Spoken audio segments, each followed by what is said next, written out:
Chers téléspectateurs de SAT TV, comme j'aime à le dire, la Guinée est un pays qui aussi regorge de jeunes pétris de talents. Je vous le dis, des talents qui restent encore à découvrir. Et aujourd'hui, sur ce plateau, nous avons comme invité le jeune auteur Ibrahim Nahou Diallo. Nahou, c'est un nom que je n'ai jamais entendu. Il va nous expliquer ça. Comme j'aime à le dire, c'est un jeune qui est pétri de talent, œuvrant dans le cadre de la promotion de la lecture et de la littérature. Allusion éparse est son tout premier ouvrage. Ibrahim Nahou, bonjour. Bonjour. Et bienvenue. Merci. Vous êtes sûr que vous êtes guinéen? Nahou, c'est ma toute première fois. Ok. Nahou, c'est le nom d'un courant arabe qui signifie grand-mère. Donc, disons que mon homonyme a étudié ce livre et il a reçu ce nom. C'est quand même bizarre. Comme j'ai pris son nom, j'ai aussi pris le nom de Nahou. Ok. Alors, Ibrahim, je vais vous appeler tout simplement Ibrahim, ça me va comme ça. Allusion éparse est votre tout premier ouvrage. Moi, je me pose déjà des questions sur le titre. Le titre? Ça veut dire quoi? D'accord. Et allusion éparse, pour comprendre d'abord le titre, il faut prendre mot par mot, c'est-à-dire allusion à part, éparse à part. Si nous prenons allusion, dans la rhétorique, bien sûr, est une figure de style qui permet d'éveiller le sens d'une idée ou d'une chose sans expressément faire mention. C'est-à-dire, ce sont des sous-entendus. Et éparse, c'est quelque chose qui est dispersé, une chose qui est répandue par-ci et là. Et ce dispersement aussi, je le renvoie au thème que j'ai abordé dans le livre. Vous avez eu le temps de feuilleter le livre et vous verrez que dans le livre, j'ai abordé beaucoup de thèmes. J'ai parlé d'amour, j'ai parlé de mélancolie, j'ai parlé de déception, j'ai parlé des mots qui nous gangrènent, de chômage et tout. Donc, c'est un peu ça, allusion éparse. Pour faire court, allusion éparse, ce sont des sous-entendus qui sont repartis par-ci et là. Je comprends que vous voulez nous dire que ça fait allusion au fait que dans votre ouvrage, vous avez touché plusieurs domaines. Ok, vous savez, allusion, j'ai choisi le concept de poésie d'allusion parce que la poésie, au fait, est masquée d'images. Normalement, vous ne devez pas lire un poème et le comprendre d'un seul trait. Et nous avons les figures de style, nous avons les images textuelles qui masquent le vrai sens de ce que nous voulons dire en poésie. Donc c'est pour ça, on ne dit pas comme ça est. On fait des contours et contours, donc c'est pour ça que j'ai choisi le concept de poésie d'allusion. Ok. En passant, c'est votre tout premier ouvrage, Oui, j'allais le dire. Oui. Alors Ibrahim, je disais que c'est votre tout nouveau ouvrage. Quelles sont les difficultés auxquelles vous avez dû faire face pour la publication de cet ouvrage? Pour la publication De cet ouvrage. Pour la publication, je dirais que je n'ai pas eu trop de difficultés parce qu'actuellement, nous avons plusieurs maisons d'édition qui œuvrent dans la promotion des jeunes auteurs, notamment Innov Édition qui ne publie que les jeunes, parce que vous n'êtes pas sans savoir que dans cette maison d'édition, si vous avez plus de 40 ans, vous ne serez pas édité, même si votre manuscrit est bon. Donc cette maison d'édition s'est fixée pour objectif de promouvoir les jeunes talents. Donc je n'avais pas eu trop de difficultés. Et voilà, j'ai juste envoyé, ils ont validé le manuscrit et ça va. J'avais aussi le choix de publier dans plusieurs maisons jeunes d'édition parce qu'il y avait les éditions plus inspirées par là. Il y avait Artige. En fait, voilà. En fait, pour la publication, je n'ai pas eu de problème quand même, sincèrement. Je n'ai pas eu de problème. Oui, mais vous savez... Juste peut-être le problème financier qui est lié au paiement de l'argent et tout. Donc, sinon, à part cela, pour la publication. Mais à part, il y a d'autres problèmes qui se posent, parce qu'il y a les écrivains qui se plaignent que la jeunesse guinéenne n'aime pas la lecture, alors que quand on publie une œuvre, on s'attend quand même à ce que l'on l'achète. Oui, ça, en fait, c'est pas la publication. Disons qu'après la publication... Oui, je parle d'après publication. Voilà, le fait de vulgariser le livre et tout, ça, quand même, c'est un fait. Et la jeunesse guinéenne, quand même, ne s'adonne pas trop à la lecture parce que jusqu'à présent, je peine à écouler les 100 exemplaires. Donc, je suis dans les bandes de 65 comme ça, exemplaires vendus. Et depuis juillet 2021. Donc, ça, c'est un peu par rapport à d'autres pays que tu peux sortir ton livre après quelques mois. tu finis de En parlant déjà de vulgarisation, parce que moi j'ai eu le plaisir de parcourir votre œuvre, mais je dirais plutôt que, je ne dirais pas que c'est pas dans un français accessible, mais je crois que c'est dans un français, c'est un livre qu'on ne peut pas donner par exemple à un élève du collège, il ne comprendra rien. Franchement, il sera carrément perdu. D'accord. Là, c'est ce que je disais au début. Vous savez, la poésie, c'est pas pour n'importe qui. C'est pour ça qu'on dit que la poésie est la voie royale de la littérature. Un roman, tout le monde peut écrire un roman, il suffit juste d'avoir l'histoire et bon, vous vous mettez à raconter tout. Mais par contre, la poésie, il y a les figures de style. Tu dois d'abord maîtriser les figures de style avant d'écrire, et les métaphores, et le chiasme, et tout ce qui s'ensuit. Et l'image textuelle aussi. Vous savez, vous avez peut-être lu les Baudelaire, les Victor Hugo et autres. Voilà, un peu. Si vous lisez ces poètes, difficilement vous allez comprendre le sens. Et pour moi, c'est ça la poésie. Un poème ne doit pas se lire et se comprendre automatiquement. Donc, que pensez-vous des recueils de poèmes de El Hadji Ousmane? Parce que ces livres, c'est quand même plus accessible, moi, je dirais, que votre ouvrage, carrément. D'accord. Bon, vous savez, il y a ce qu'on appelle le style d'écriture. Et chaque personne a son style d'écriture. Et moi, j'ai choisi d'écrire d'une manière classique, comme les Baudelaire, comme les Victor Hugo. Ce sont mes références, au fait. Peut-être que lui, il est un libriste. Il aime la poésie libre. Souvent, il aime le dire, même si, parce qu'il était passé ici, il aime le dire qu'il aime la poésie libre. Donc, c'est son choix à lui et je le respecte. Donc, vous dites que ce n'est pas accessible. Par exemple, à tout le monde, oui. Et le problème se pose par là aussi. Vous savez, un livre, ce n'est pas juste la Guinée. Le livre peut sortir, aller par exemple en Europe, aller par exemple en Amérique. Et si les gens la lisent par exemple et que c'est trop basique, ils se disent mais bon, je ne sais pas qu'est-ce que les gens la produisent, mais c'est de la merde. Et mais là, c'est toute la littérature guinéenne qui se je vous comprends. Mais quand c'est accessible, ça ne veut pas forcément dire que c'est de la merde. Non, c'est pas de la merde en fait. Quand c'est trop basique aussi, ça devient, je ne sais pas, c'est ce que je disais, la poésie ne doit pas être accessible à tous. D'accord. La poésie ne doit pas être accessible à tous. Ça, vous pouvez le demander à n'importe quel poète, il vous dira la même chose. Et je vous fixe ce défi d'aller lire les Baudelaire, d'aller lire les Victor Hugo. Après, vous reviendrez me voir. Vous allez voir que vous n'allez pas comprendre aussi facilement que vous le pensez. Et c'est ce que j'ai essayé un peu d'imiter. Je m'inspire souvent des poètes classiques. D'accord. En tout cas, moi, j'ai eu le plaisir de parcourir votre œuvre. J'ai compris un peu. Je ne dirais pas que j'ai tout compris, mais j'ai compris un peu. Il y a quand même des textes pas mal de textes qui ont retenu mon attention. Par exemple, votre texte intitulé Déçu, déchu, quelque chose comme ça, où vous critiquez sévèrement le viol. Oui. C'est un mal, c'est vrai que c'est un mal aujourd'hui qui persiste dans nos sociétés. Exactement, oui. Vous savez, le premier but d'abord d'un écrivain, c'est dénoncer. Dénoncer vient naturellement. Vous savez, il y a des choses qui nous révoltent. Par exemple, le chômage, ça révolte. Si vous voyez le livre, j'ai abordé cela dedans. Et le viol, ça révolte. L'injustice, ça révolte. Donc, automatiquement, quand vous faites face à ces choses, vous devenez engagé.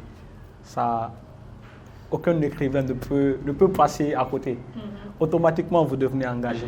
Donc, si je comprends bien, c'est un peu votre façon de combattre, de dénoncer les mots auxquels nous sommes confrontés. C'est le but même d'un auteur, d'un écrivain. D'accord.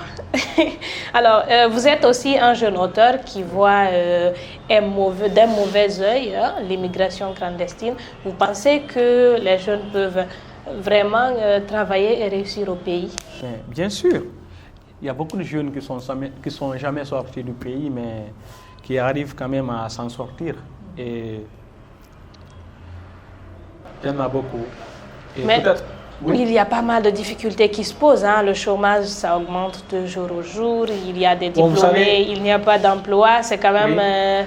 Bon, vous savez, les gens se plaignent, il n'y a pas d'emploi, il n'y a pas d'emploi. Oui, c'est vrai. Et n'importe quel pays ne peut employer tout le monde. Ça, c'est partout dans le monde. Aucun pays ne peut employer tous ses habitants, tous ses sortants à l'université. Et on va pas, s'il vous plaît, et on ne va pas aussi à l'école pour dire que oui, quand je sors, je serai employé. Vous partez à l'école pour acquérir une certaine connaissance et que ces connaissances, oui, quand vous sortez, si ces connaissances ne vous servent pas à avoir un emploi, que ces connaissances au moins vous servent à créer votre propre emploi. Et actuellement, j'adore beaucoup ces jeunes qui se lancent dans l'entrepreneuriat et tout. Chacun essaie de se créer un chemin pour s'en sortir. Au lieu d'aller sacrifier sa vie en mer, vaut mieux se battre ici et essayer de survivre. Parce que quand vous partez et que oui, vous perdez votre vie en route, c'est votre famille et vous qui avez perdu. Donc, c'est quand même compliqué. Hein. Ouais. Les réalités de notre pays, c'est compliqué. C'est ça. Donc, Ibrahim, pour le plaisir des téléspectateurs, est-ce que vous pouvez nous lire quelques extraits de votre ouvrage? D'accord. Si vous pouvez choisir des textes simples, c'est bon. Simple. Donc, il y a quelque chose qui est compliqué ici. Oui, je l'ai dit depuis le début. Ok, moi je ne le savais pas. Pour moi, tout est accessible parce qu'on ne m'a pas fait cette remarque. Mais bon, par contre, beaucoup de personnes ont aimé. Ah, mais moi aussi j'ai aimé. Hein. Je n'ai pas dit que je n'ai pas aimé. Je sais, mais beaucoup de personnes aussi ont compris. Je ne sais pas pourquoi vous dites que c'est compliqué. Non, moi je fais allusion à si par exemple on prend votre livre, oui. On donne à un élève de la 7e ou de la 8e. Oui. Mais je crois que ça va être... J'ai déjà signalé qu'on n'écrit pas pour seulement un pays. Donc moi, je me mets à la place de ces élèves. S'il vous plaît, moi, j'ai écrit pour les prix littéraires, j'ai écrit pour les prix Renaudot, les prix Goncourt et autres. Ce n'est pas pour me pavaner dans le quartier et dire que oui, je suis écrivain et tout. Et surtout, j'ai écrit pour être étudié en littérature. Et si vous voyez la plupart des poèmes que nous étudions à l'école, les Langston Hughes, les Birago Diop et autres, ce sont des poèmes qui sont difficiles à cerner. Déjà, un poème, ça s'explique linéairement. C'est pour ça qu'on dit étude linéaire. On étudie ligne par ligne pour pouvoir comprendre un poème. C'est ce qui doit être fait, au fait. Lire, non. Vous pouvez lire, mais pour pouvoir comprendre, il faut prendre votre temps. Par exemple, vous prenez le poème ici, Mélancolie. Vous prenez, l'auteur explique dans ce premier vers, perdu, errant, flemme de dormir, vous fermez. Et vous lisez plusieurs fois, vous essayez de décortiquer le sens. Après, vous expliquez ce que je veux dire. D'accord, maintenant en passant, on attend D'accord. l'extrait. Je vais prendre les deux premiers textes, Mélancolie et Hommage. Mélancolie, perdu, errant, flemme de dormir, hanté par de folles rêveries, dans ma tête, aucune idée à mûrir, mon cerveau épuisé subit le pire. Tourmenté par des lourdes tragédies. Quand la peine du cœur m'assombrit, suscitant des dégâts, je me lâche. De mes buts, écœureux, je passe. Contre moi, ils sont sévères, je suis incompris. Même en saison de bonheur, je suis nerveux. Sous le soleil des délices, je suis ténébreux. En compagnie d'un air exacerbé, semblable à un homme molesté. Dans une flottante errance, je nage. Déboussolé, le calme me domine. Paré bellement par une triste mine, je vis par la ferveur du courage. Entouré de chagrin, je suis dans un dédale. Égaré dans ce labyrinthe et ses détours, la confusion continue son libre cours, se fait sentir par une véritable affliction mentale. Notre muse nous retient de manière banale, sa prison devient comme primordiale. Elle nous fuit, nous abandonne, et sa voix piquante chantonne. Donc, c'était le texte Mélancolie et le suivant c'est Hommage. Dans ce texte, j'ai rendu hommage à une femme, elle est spéciale, elle est, vous l'aurez sûrement remarqué, mais bon, je ne vais pas mentionner son nom. C'est une personne spéciale pour moi. Et on peut avoir des indices? Mais j'ai déjà mis d'indices. Si vous voyez là où j'ai dit, je vais graver dans mon cœur ton joli nom. J'ai écrit ici en bas la signification. Tu sais qui tu es. Tu n'es pas mystérieuse. Ton prénom commence par H et ensuite O et ainsi de suite. Donc la personne sait déjà, on parle d'elle. Voilà, la personne, elle se connaît. Et hommage, dans un paysage embrumé, je viens te chérir. Ta peine m'engloutit et me livre à l'abîme. Dans une ruche d'abeilles tu trimes. Mais avec toi, je suis prêt à périr. En toi, je navigue vers les étoiles du monde, voguant sur la mer nébuleuse et ronde. De toutes les belles femmes que j'ai vues, tu es celle qui me ravit et me redonne vie. Confiante, tu peux traverser l'océan Atlantique, ayant sur ton trimar des ennemis sadiques. Et quand par ta hardiesse tu voudrais t'affirmer, même un tourbillon de sable ne pourra te freiner. Ta douceur persiste à être si spéciale, ton regard, lui, est comme un paradis glacial. Ton absence attriste la clarté des cieux, ta présence vive fait de la braise un feu. Loin de toi, à moi surgit la nocturnité. Ces ténèbres affamées font souffrir, ces bruits vibrants font frémir et émergent dans la pulsion de mourir. Je vais escalader murailles au mont pour graver dans mon cœur ton joli nom. Tu es la déesse sacrée de mon humanité, tu es la douce source de ma prospérité. Donc, c'était hommage à une personne spéciale. Je crois qu'on va se contenter de ces deux extraits. D'accord. J'espère que vous avez aimé. J'ai aimé. En tout cas, chers téléspectateurs, nous l'avons compris. Hein. Moi, ce n'est pas parce que j'ai dit que ce roman n'est pas accessible. Il y a des textes qui sont vraiment forts et qui ont carrément retenu mon attention. Donc, si vous voulez déjà connaître la suite, on peut la voir à Innov. Oui, à Innov Édition, bien avec moi. D'accord, donc vous pouvez la voir aussi directement avec l'auteur ou avec chez Innov Édition. Donc, Ibrahim, on tend vers la fin de cette émission. Mais je m'en vais vous poser cette question. Que pensez-vous aujourd'hui des écrivains de la nouvelle génération? Des écrivains de la nouvelle génération. Ok. Je dirais que les écrivains de la nouvelle génération, certains sont bons et certains aussi écrivent de la merde. Je ne vais pas citer des noms. Mais vous savez, je crois que c'est devenu une sorte de concurrence, une sorte de... Parce que les gens écrivent parce que X a écrit un livre et moi aussi je vais écrire parce que, voilà, je vais écrire. Et je crois que quand on écrit comme ça, vous irez nulle part. Vous irez nulle part. Et actuellement, vous remarquez que oui, il y a plusieurs jeunes qui écrivent, qui s'intéressent à la littérature et à l'écriture. C'est très bien, c'est excellent. Mais à côté de cela, il faut aussi essayer de produire quelque chose de qualité. Vous savez, on n'écrit pas pour un seul pays. J'aime souvent insister là-dessus.